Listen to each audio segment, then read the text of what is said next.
Question number 1, निम्नलिखित में से कौन सा डिजिटल छवियों के लिए एक फाइल फॉर्मेट है? तो ऑप्शन नंबर है पीएनजी, केपीएल, एमपी3, एवीआई। तो ऑप्शन नंबर जो डी है एवीआई। एवीआई हमारी ये वीडियो फॉर्मेट में आती है।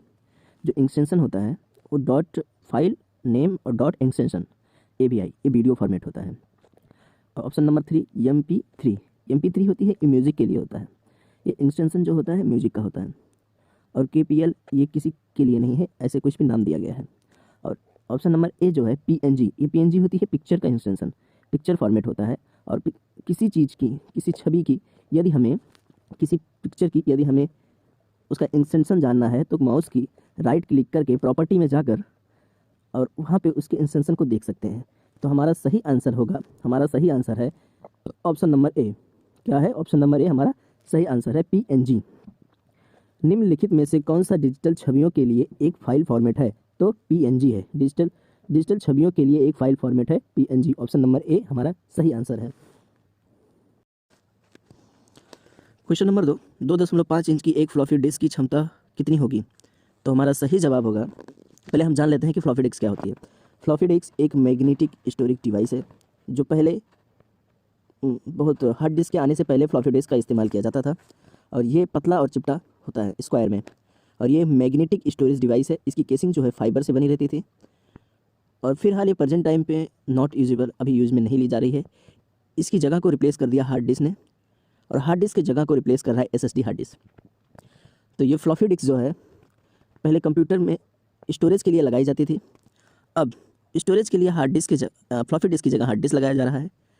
और हमारा क्वेश्चन ये है 2.5 इंच की एक फ्लॉपी डिस्क की क्षमता कितनी होगी? तो हमारा सही जवाब होगा डी। 2.5 इंच की एक फ्लॉपी डिस्क की क्षमता 1.44 MB होगी, 1.44 MB होगी। 2.5 इंच की फ्लॉपी डिस्क की क्षमता 1.44 MB होगी। तो हमारा सही जवाब 1.44 MB होगी।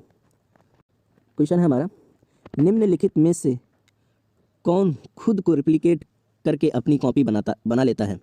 मतलब ये वायरस है, और ये कौन से वायरस है जो अपने आप को रिप्लिकेट, मतलब अपने आप में से 1 से 2, 2 से 3, 3 से 4 ऐसे फैलता है, कॉपी बना लेता है, मतलब अपने आप कॉपी होता है। तो वायरस में कई प्रकार के वायरस होते हैं, और ज़्यादातर वायरस खुद की डुप्लीकेट बनाते हैं, क्योंकि उन्हें एक कंप्यूटर से दूसरे कंप्यूटर में जाने के लिए डुप्लीकेट बनाना होता है। ठीक है, तो हमारे जो है सही आंसर होगा सी, ओम वायरस। जिस वायरस की जो वायरस खुद की डुप्लीकेट बनाते हैं, ज़्यादा अच्छी तरीके से, ज़्यादातर सारे वायरस डुप्लीकेट खुद का बना लेते हैं, बट ओम वायरस की कैटेगरी में जो वायरस आते हैं वो ज़्यादा डुप्लीकेट बना लेते हैं। ठीक है, तो उन्हें हम ओम वायरस से पहचानते हैं, ओम वायरस से पहचानते हैं। किससे? ओम वायरस से पहचानते हैं। तो खुद की डुप्लीकेट करके अपनी कॉपी बना लेना ओम वायरस की खासियत है, ओम वायरस की कैटेगरी में आता है। चलते हैं अगले सवाल पर। यह भी कंप्यूटर का क्वेश्चन है। क्वेश्चन नंबर 4, फुल स्क्रीन करने की शॉर्टकट कुंजी क्या होती है? फुल स्क्रीन करने की शॉर्टकट कुंजी क्या होती है? तो शॉर्टकट कुंजी क्या होती है? फुल स्क्रीन करने की शॉर्टकट कुंजी क्या है? फुल स्क्रीन करने की शॉर्टकट कुंजी, पहला तो ऑप्शन हम देख लेते हैं। पहला ऑप्शन हमारा है control shift T. Control shift T का यूज होता है अगर आप क्रोम ब्राउजर में सर्फ कर रहे हो, तो आपका एक टैब जो है डिलीट हो चुका है या कट गया है, तो उस टैब को रिवर्स लाने के लिए कंट्रोल शिफ्ट टी का इस्तेमाल किया जाता है। क्रोम ब्राउजर में आप सर्फ कर रहे हो, फला टैब है, सेकेंड टैब है, थर्ड टैब है। मान लो ये टैब तुम्हारा डिलीट हो जाता है और इस टैब पे तुम हो, तो इस टैब को वापस लाने के लिए हमें कंट्रोल शिफ्ट टी का इस्तेमाल करना पड़ता है। किसका इस्तेमाल करना पड़ता है? कंट्रोल शिफ्ट टी का। अब हमारा क्वेश्चन ये है कि फुल स्क्रीन करने के लिए शॉर्टकट कुंजी क्या है? तो हमारा क्वेश्चन में सही जवाब हमारा होगा बी, कंट्रोल शिफ्ट जे। फुल स्क्रीन करने के लिए हमें कंट्रोल शिफ्ट और जे, हमें तीनों बटन एक साथ प्रेस करनी होती है। फर्स्ट कंट्रोल, उसके बाद सेकंड शिफ्ट, उसके बाद थर्ड बटन जो है जे।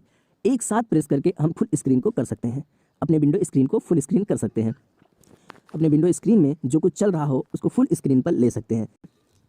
कि यूपीआई से अधिकतम कितने रुपए का ट्रांसफ़र कर सकते हैं? तो पहले जान लेते हैं यूपीआई क्या होता है। यूपीआई का unified payment interface, unified payment interface. UPI में जो लिमिट रखी गई है ट्रांसफ़र की, one bank to another bank, एक बैंक से दूसरे बैंक में जो मनी ट्रांसफ़र की जाती है वो लिमिट रखी गई है 1 लाख रुपये।